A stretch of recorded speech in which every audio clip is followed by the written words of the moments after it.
2022년 2월 21일 월요일 새벽입니다. 오늘도 시작하는 하루가 하나님의 그 말씀으로 시작하는 우리 모든 성도들 되기를 바랍니다. 사도신경으로 우리의 신앙을 하나님께 고백합니다. 전능하사 천지를 만드신 하나님 아버지를 내가 믿사오며 그 외아들 우리 주 예수 그리스도를 믿사오니 이는 성령으로 잉태하사 동정녀 마리아에게 나시고 본디오 빌라도에게 고난을 받으사 십자가에 못 박혀 죽으시고 장사한 지 사흘 만에 죽은 자 가운데서 다시 살아나시며 하늘에 오르사 전능하신 하나님 우편에 앉아 계시다가 저리로서 산 자와 죽은 자를 심판하러 오시리라. 성령을 믿사오며 거룩한 공예와 성도가 서로 교통하는 것과 죄를 사하여 주시는 것과 몸이 다시 사는 것과 영원히 사는 것을 믿사옵나이다. 아멘. 찬송가 204장 주의 말씀 듣고서 준행하는 자는 반석 위에 터 닦고 집을 지음 같아. 204장 찬양하도록 하겠습니다. 찬송가 204장입니다. 주의 말씀 듣고서 준행하는 자는 반석 위에 터 닦고 집을 지은 같아. 비가 오고 물나며 바람 부리쳐도 반석 위에 세운 집 무너지지 않는 잘 짓고 잘 짓세 우리 집 잘 짓세 만세 반석 위에다 우리 집 잘 짓세 주의 말씀 듣고도 행치 않는 자는 모래 위에 터 닦고 집을 지은 같아. 비가 오고 물나며 바람 부딪힐 때 모래 위에 세운 집 크게 무너지네. 잘 짓고 잘 짓세 우리 집 잘 짓세 만세 반석 위에다 우리 집 잘 짓세 세상 모든 사람들 집을 짓는 자니 반석 위가 아니면 모래 위에 짓네. 우리 구주 오셔서 지은 상을 줄 땐 세운 공로 따라서 영영상 벌주린 잘 짓고 잘 짓세 우리 집 잘 짓세 만서의 반석 위에다 우리 집 잘 짓세. 아멘. 이 시간 한마음 한입술로 우리 월요일 기도할 제목은 오늘 개인 신앙을 위해서 기도하도록 하겠습니다. 우리가 주일날 또 귀한 은혜의 말씀을 들었습니다. 룻과 보아스의 그 만남이 우연적인 만남이 아닌 하나님의 필연이었다는 사실 성경을 통해서 다시 한번 배우게 됩니다. 하나님을 우리를 지키시는 분이라는 것, 하나님이 우리의 체험을 확신을 가지면서 오늘 하루도 하나님의 채우심을 바라보며 또 살아가는 성도들 될 수 있도록 기도해 주시고 또 우리 제자 훈련을 우리 예배를 통하여서 귀한 강사님을 통해서 진정한 제자가 되기 위해서 또 또 여러 가지 자신보다 하나님을 더 사랑하고 하나님 말씀을 더 사랑하는 하루의 삶이 되도록 기도해 주시고, 또 말씀과 기도로 늘 깨어있는 성령 충만한 삶을 살아가는 또 하루 되도록 기도해 주시기 바랍니다. 또한 계속해서 기도할 것은 또 세상 속에서 항상 하나님의 자녀답게 본을 보이며 살아가는 선한 영향력을 끼치는 하루의 삶이 되도록 기도해 주시고, 또 우리 2월달 열방 품는 기도입니다. 계속해서 기도하는 인도의 샤이크족을 통하여서 이 민족이 복음으로 하나 되어 하나님의 귀한 일들을 감당할 수 있도록 또 기도해 주시고, 코로나 종식을 하나님 허락하여 주셔서 또 연약한 성도들 치료의 은혜를 달라고, 특히 오늘부터 시작되어지는 공사 속에서 하나님 안전하게 모두 잘 마무리되어서 또 우리 주님교회가 더욱더 하나님 일들을 감당하는 데 귀하게 쓰임받는 귀한 하루 될 수 있게 달라고 우리 간절한 마음 통성으로 기도하겠습니다. 사랑이 많으신 하나님 아버지, 오늘도 한마음 이슬로 개인의 신앙 경건을 위해서 기도합니다. 하나님, 어제 거룩한 주일 귀한 말씀을 들었습니다. 하나님, 어제 귀한 말씀을 통해서 롯과 보아스가 만나는 그 과정이 그저 우연이 아니라 하나님의 필연이었던 사실 다시 한번 깨닫게 하시고, 항상 하나님이 모든 것을 지키시는 분이시다. 하나님, 우리 필요를 채우시고 모든 것을 지키시는 분이시기에 상황이 어려운 일이 있다 할지라도 끝까지 하나님 붙잡고 말씀을 붙잡고 살아가는 성도들이 되게 하여 주시옵소서. 하나님, 또 어제 말씀 귀한 강사님을 통해 들었습니다. 진정한 제자가 무엇인지 다시 한번 깨닫습니다. 자기를 부인하고 하나님 말씀을 더욱더 생각하며 하나님을 더 사랑하여서 하나님의 뜻이 아니면 철저하게 나의 모든 것을 내려놓고 하나님의 원하시는 것들을 위해서 살아가는 진정한 제자의 삶을 살아가는 또 하루가 될 수 있도록, 또 제자 훈련 통하여서 더욱더 하나님 말씀으로 살아가는 성도들이 되게 하여 주시옵소서. 하나님, 매일매일 삶 가운데 말씀과 기도로 깨어있게 하시고 성령 충만함으로 하나님의 뜻을 온전히 이뤄갈 수 있도록 경건한 삶을 살아가는데 결코 부족함이 없도록 지켜주시옵소서. 특히 세상 속에서 하나님의 자녀로서 늘 본을 보이게 하시고 선한 영향력을 끼치는 삶을 살아갈 수 있도록 은혜 베풀어 주시옵소서. 하나님 아버지, 간절함으로 기도합니다. 하나님, 계속해서 우리 2월달 열망 품는 기도를 주님께 온전히 올려드립니다. 한 달 동안 계속 기도하는 인도의 샤이크족을 긍휼히 여겨 주시옵소서. 하나님을 온전히 섬기는 민족으로 세워주셔서 이 민족을 통하여서 복음으로 하나 될 수 있도록 역사하여 주시옵소서. 코로나 속시 종식시켜 주시고 하나님, 육신에 연약한 모든 성도들 치료의 은혜를 베풀어 주시기를 간절히 간구합니다. 특히 오늘부터 시작되는 모든 공사 속에서 하나님 1층과 4층 공사하는 과정 가운데 결코 어려움 당하지 않도록 도와주시고 필요한 물질을 채워주시고, 하나님 다시 한번 이 공사를 통하여서 더욱더 우리 교회를 더 잘 관리하게 하시고 더욱더 하나님이 주신 이 귀한 공동체를 하나님의 뜻대로 잘 세워나갈 수 있도록 오늘 하루도 주님 지켜보아 주셔서 오늘도 모든 일들이 잘 하나님 내 가운데 순조롭게 잘 진행될 수 있도록 은혜 베풀어 주시기를 간절히 간구합니다. 주님 붙잡아 주시고 은혜 내려 주시옵소서. 오늘도 경건한 삶을 살아가는 복된 하루가 되게 하여 주시옵소서. 하나님, 오늘도 한마음 이슬로 개인의 경건의 신앙을 놓고 기도합니다. 어제의 말씀과 또 하루의 삶과 늘 경건의 삶을 살아가는데 부족함이 없도록 은혜 베풀어 주시옵소서.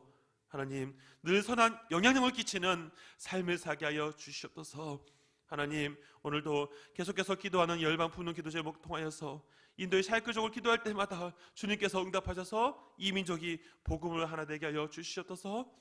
하나님, 코로나와 여러 가지 어려운 상황 가운데도 주님 붙잡아 주시며 특히 오늘 또 있는 시작되어지는 1층 공사와 또 계속해서 또 진행되어질 4층 모든 공사 가운데 주님께서 은혜 베풀어 주시옵소서. 감사드리며 예수님의 이름으로 기도합니다.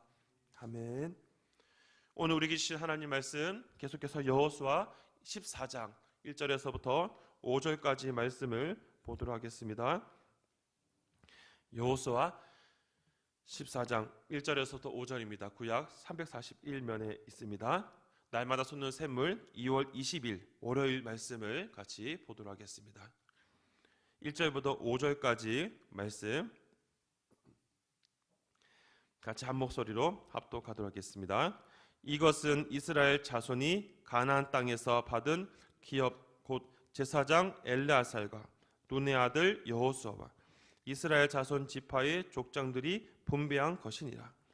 여호와께서 모세에게 명령하신 대로 그들의 기업을 제비 뽑아 9지파와 반 지파에게 주었으니 이는 2지파와 반지파의 기업은 모세가 요단 저쪽에서 주었으며 레위 자손에게는 그들 가운데서 기업을 주지 아니하였으니 이는 요셉의 자손이 므낫세와 에브라임의 두 지파가 되었습니다.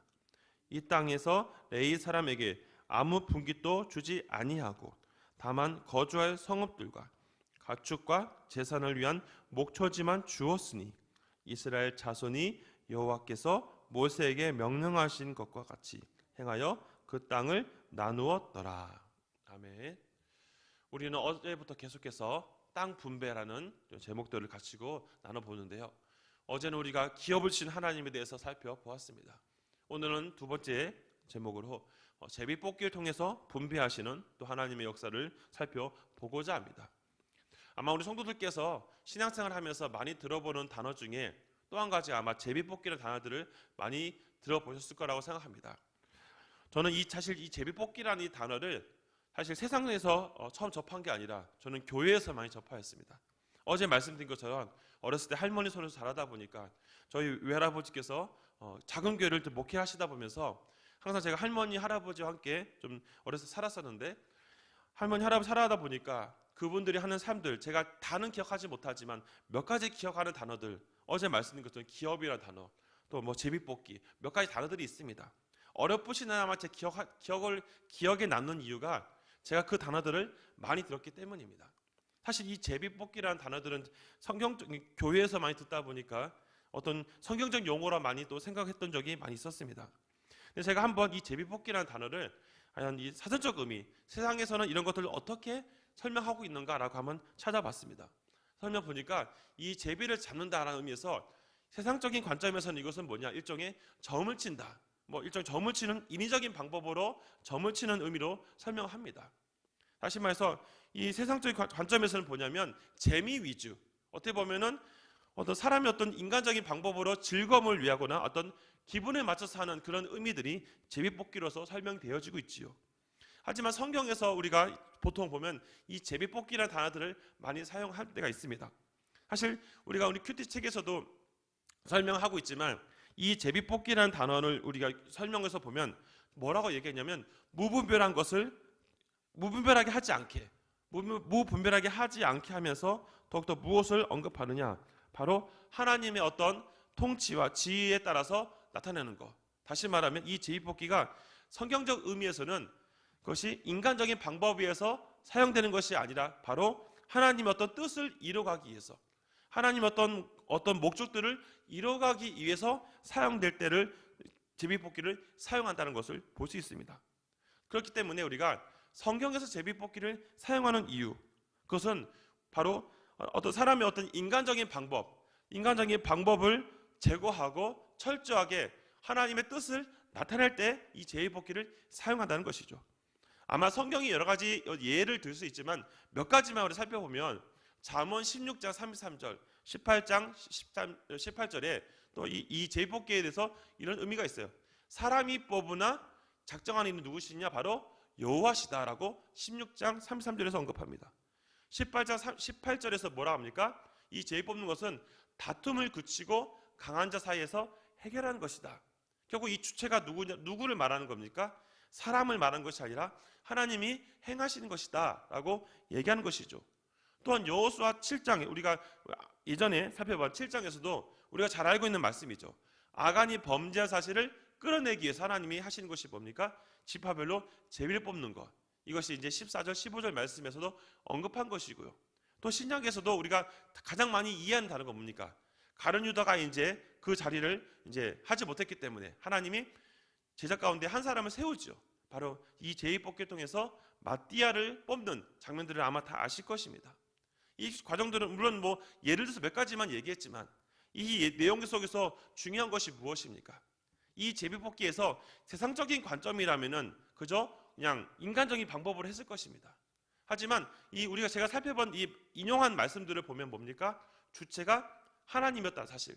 그렇기 때문에 제비뽑기 우리가 항상 유념할 것은 뭐냐면 무분별하게 사용하지 않는다는 겁니다. 철저하게 이것은 하나님의 뜻을 이룰 때만이 가능하다. 성경에서 이것을 제비뽑기를 사용하는 근본적인 이유가 뭐냐? 바로 하나님의 뜻을 온전히 이룬다는 것. 우리가 여기서 항상 교회에서 신앙생활하면서 제비뽑기를 한다 할 때 절대로 우리가 놓치지 말아야 될 것은 뭐냐면 결코 인간적인 유익을 나타내는 것이 아니라는 것입니다.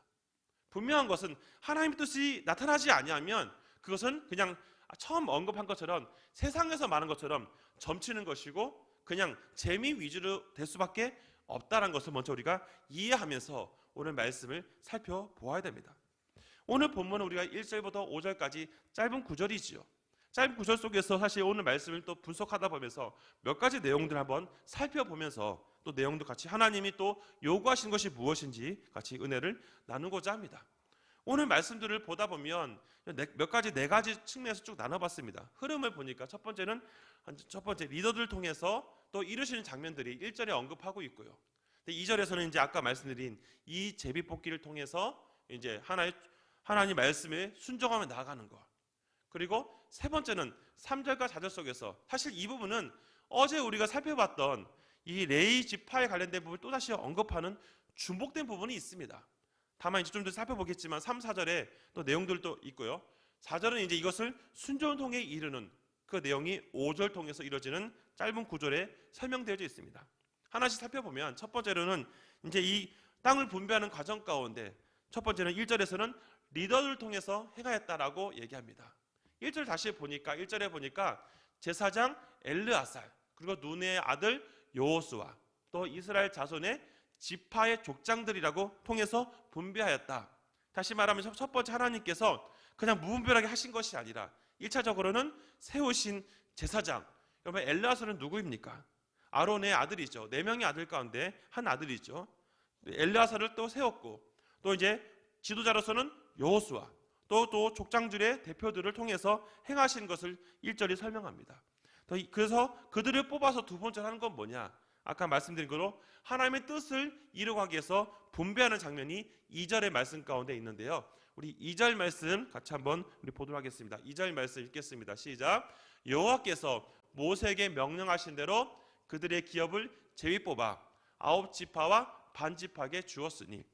여러분 우리가 이 지파들을 쭉 보다 보면 우리는 12지파를 이해합니다. 그렇지 않습니까? 근데 가끔 저도 이게 읽다 보면은 12지파인데도 불구하고 13지파가 되는 것처럼 보일 때가 있어요. 왜냐하면 요셉지파를 말하지 않고 뭐라고 말합니까? 므낫세와 에브라임. 그리고 그렇기 때문에 어떻게 보면 13지파가 될 수밖에 없지만 성경은 13지파라 말하지 않습니다. 그 이유는 무엇일까요? 바로 레위지파에게 따로 기업을 주지 않는 것. 우리가 어제 살펴본 말씀이죠. 그 때문에 우리는 12지파지만 요셉지파를 좀 세분화해서 나눈 장면을 볼 수 있죠. 세 번째가 바로 이제 어제 살펴본 그 내용이 중복된 내용인데요. 이 레위지파에게 주지 않고 특히 이제 이 요셉지파를 두 개 나눠서 주는 그 내용들을 상세하게 언급하고 있습니다. 한번 3절과 4절 말씀 다시 한번 보겠습니다. 이는 두 지파의 반지파의 기업은 모세가 요단 저쪽에서 주었으며 레위 자손에게는 그들 가운데서 기업을 주지 아니하였으니 이는 요셉 자손이 므낫세와 에브라임 두 지파가 되었습니다. 이 땅에서 레위 사람에게 아무 분기도 주지 아니하고 다만 거주할 성읍들과 가축과 재산을 위한 목초지만 주었으니. 여러분 이 3절과 4절에서 보면 우리가 두 가지 좀 유념해 봐야 될 건데요. 하나는 뭡니까? 4절에 언급하는 요셉의 자손 므낫세와 에브라임 두 지파로 나눴다라는 것. 우리가 이것은 우연히 나눈 것이 아니라 창세기 48장 5절에 있는 말씀, 야곱이 요셉의 자녀들을 축복하면서 두 자녀의 므낫세인 에브라임에게 하는 장면을 볼 수가 있지요. 또 한 가지는 무엇이냐면 바로 레위지파에게 분명히 기업을 주지 않는다고 했는데 오늘 성경에 보니까 또 뭐라고 말하고 있습니까? 48성읍 정도를 주는, 어떻게 보면 땅을 또 주는 부분도 있습니다. 사실 이 4절을 읽으면서 분명히 어제 말씀에서는 기업을 주지 않는데라고 했으면서 또 하는 걸 보면서 조금 혼란이 오실 수도 있습니다. 사실 이것은 민수기 35장 1절에서부터 8절에 있는 말씀을 이제 그걸 통해서 근거적 말씀으로 얘기하고 있는데요. 먼저 우리 민수기 35장 다 보진 않겠고요. 6절에서 8절 말씀만 같이 한번 읽겠습니다. 시작. 너희가 레인에게 줄 성읍은 살인자들이 피하게 할 도피성이 6성읍이요 그 외에 42성읍이라. 너희가 레인에게 모두 48성읍을 주고 그 초장도 함께 주되 너희가 이스라엘 자손의 소유에서 레인에게 너희가 성읍을 줄 때에 많이 받은 자에게서 많이 떼어서 주고 적게 받은 자에게는 적게 떼어 줄 것이라. 각기 받은 기업을 따라서 그 성읍들을 레인에게 줄지니라. 여러분, 민수기 35장을 통해서 볼 수 있는 건 뭐냐면요, 분명히 하나님은 어제 말씀하신 것처럼 레위 지파에게는 기업을 따로 분배하지 않았습니다. 왜냐하면 어제 언급한 것처럼 하나님이 기업이 되시죠. 근데 오늘 보면은 몇 가지 48성읍을 또 민수기 35장을 통해서 볼 수 있어요. 이것은 하나님 말씀이 바뀌어진 것이 아니라 하나님께서 뭐 어떻게 하신 겁니까? 바로 기업이 되신 하나님이 다른 지파들을 통해서 레위 지파의 삶을 지켜주는 거예요. 다시 말하면 어제 기업이 되신 하나님을 오늘은 뭡니까? 상세하게 설명하고 있는 것이죠. 레위 지파에게 이런 성읍들을 주시는 것, 다시 어떻게 보면 그들이 하나님의 일들을 더 열심히 할 수 있도록, 철저히 할 수 있도록 약속하신 것들을 상세하게 설명하는 것들이 바로 오늘 말씀 속에서 얘기하고 있는 것입니다. 그러니까 이제 요셉 지파를 또 세 분을 나눠서 언급하시고, 두 번째로 바로 이 레위 지파에게도 48성읍, 도피성 6개를 포함해서 48성읍을 이 제공함을 통해서 그들의 기업이 누구이냐, 바로 하나님이시다라는 것을 철저하게 얘기하고 있는 것입니다. 그러면서 네 번째, 바로 하나님 말씀의 순종을 통해 이 땅이 이제 이루어질 것이다. 그리고 5절 말씀을 같이 한번 읽어보겠습니다. 이스라엘 자손이 여호와께서 모세에게 명령한 것과 그 같이 행하여 그 땅이 나누었더라. 여러분, 여기서 잘 볼 게 뭐냐면 명령한 것과 행한 그것을 다 했을 때 그것이 잘 나누어졌다라고 얘기하고 있습니다. 중요한 것은 무엇입니까? 이 땅의 분배의 원칙에 있어서 우리가 처음 언급한 것처럼 분명히 기억할 것은 바로 말씀의 순종을 따를 때, 하나님이 행하신 것들을 하나씩 하나씩 이행할 때 그것이 모든 것이 잘 이루어질 수 있다는 것을 보여주고 있습니다. 사랑하는 성도 여러분, 오늘 이 짧은 말씀 속에서 우리가 살펴볼 것이 무엇입니까? 제비뽑기라는 단어, 단순히 우리가 사실 이 내용을 잘 알지 못했을 때는 교회에서 제비뽑기를 왜 할까? 라고 이렇게 궁금증만 생길 수가 있습니다. 그냥 인위적으로 뽑으면 되지 않을까? 라고 생각할 수 있습니다. 그러나 우리가 분명히 봐야 될 것, 이 제비뽑기, 또 이 땅을 분배하는 모든 과정은 사람이 인간적으로 내가 이만큼 차지할 거야 라고 하는 것이 결코 아니라 무엇입니까? 하나님이 주신 것을, 이렇게 하시겠다고 하신 것을 순종하며 나아갈 때 그것이 그 지파대로 잘 받게 되는 것이죠. 마찬가지로 레위 지파도 마찬가지입니다. 그들이 자신의 인위적인 방법으로 땅을 차지하려 하는 것이 아니라 하나님이 말씀하신 대로, 하나님이 너희들의 기업이니까 하나님이 주시고자 하는 대로 순종하며 나아가게 되면 하나님이 주신 것을 누릴 수 있다는 것을 보여주고 있는 것입니다. 사랑하는 성도 여러분, 오늘 우리가 이 가나안 땅에 이 점령하는 과정들, 분배하는 과정들을 우리 쭉 살펴보고 있습니다. 여기서 우리가 무엇을 느끼십니까? 이스라엘 백성들이 땅을 차지하는 과정 속에서 그들이 어떻게 차지했을 때 순조롭게 이루어집니까? 그것은 하나님의 말씀을 철저하게 순종하고 그 말씀대로 이행할 때입니다. 주체자가 내가 아니라 주체자가 하나님이라는 것, 그것을 인정하며 나아갈 때 그때 그들에게 모든 것들이 순조롭게 이루어지는 것입니다. 마찬가지입니다. 우리가 신앙생활하면서 우리는 몸된 교회를 섬겨 나갑니다. 우리 교회 섬겨 나갈 때 우리의 개인적인 생각, 어떤 것을 할 때 그냥 우리의 마음대로 하는 것이 아니라 어떠한 방식대로 하는 것이 올바른 것입니까? 철저하게 하나님이 요구하신 대로 기록된 말씀을 통해서 우리가 그것을 이행하며 나아갈 때 그것이 우리가 하나님의 뜻을 온전히 받을 수 있고 건강한 교회로 잘 세워나갈 수 있다는 것을 볼 수 있습니다. 성도 여러분, 분명히 기억하셔야 됩니다. 자신을 내려놓고, 우리가 어제도 강사님 통해 귀한 말씀 듣지 않았습니까? 제자가 된다는 것이 무엇을 말하는 겁니까? 결론적으로는 그것이죠. 저도 많은 내용들을 들었지만 되게 복잡하게 생각할 때가 많았습니다. 하지만 굉장히 간략하게 확실하게 느낀 것은 바로 하나님 말씀에 순종하는 것. 내 생각을 다 내려놓고 그냥 그분께서 말씀하신 대로 내가 나아가는 것이죠. 그때 모든 것이 잘 되어진다는 것을 우리가 볼 수 있는 것입니다. 성경을 통해 이 제비뽑기의 그 근본적인 목적이 무엇입니까? 앞으로 누군가에게 물어본다 할지라도, 대화를 한다 할지라도, 제비뽑기, 성경에서 하는 것은 바로 하나님의 뜻을 이루는 것이다. 하나님의 모든 것을 이루기 위해서 하나님이 이런 방법을 사용하셨다는 것을 분명히 기억하는 성도들이 되었으면 좋겠습니다. 말씀을 정리하면서 땅의 분배의 모든 원칙이 바로 하나님에 의해서 되어질 때 순조롭게 되어진다는 사실을 기억하시면서 오늘도 하루의 삶이 내가 원하는 대로 살아가는 것이 아니라 그분께서 원하신 대로, 그분이 이끄시는 대로 살아가는 하루가 되기를 주님의 이름으로 부탁드립니다. 기도하겠습니다. 하나님께서 이스라엘 백성들에게 땅을 분배하는 모든 과정들, 오늘도 제비뽑기를 통해서 하는 모든 과정들이 인간적인 방법이 아니라 철저하게 하나님의 뜻에 따라서 이루어지는 것을 볼 수 있습니다. 그때 오늘 성경은 바로 나뉘어졌다, 잘 되어졌다라고 말씀하고 있습니다. 하나님, 오늘도 우리 삶 가운데 내 마음대로 한 것이 아니라 하나님 뜻대로, 하나님이 인도하신 대로 살아가는 복된 하루가 되게 하여 주시옵소서. 감사드리며 예수님의 이름으로 기도합니다. 아멘.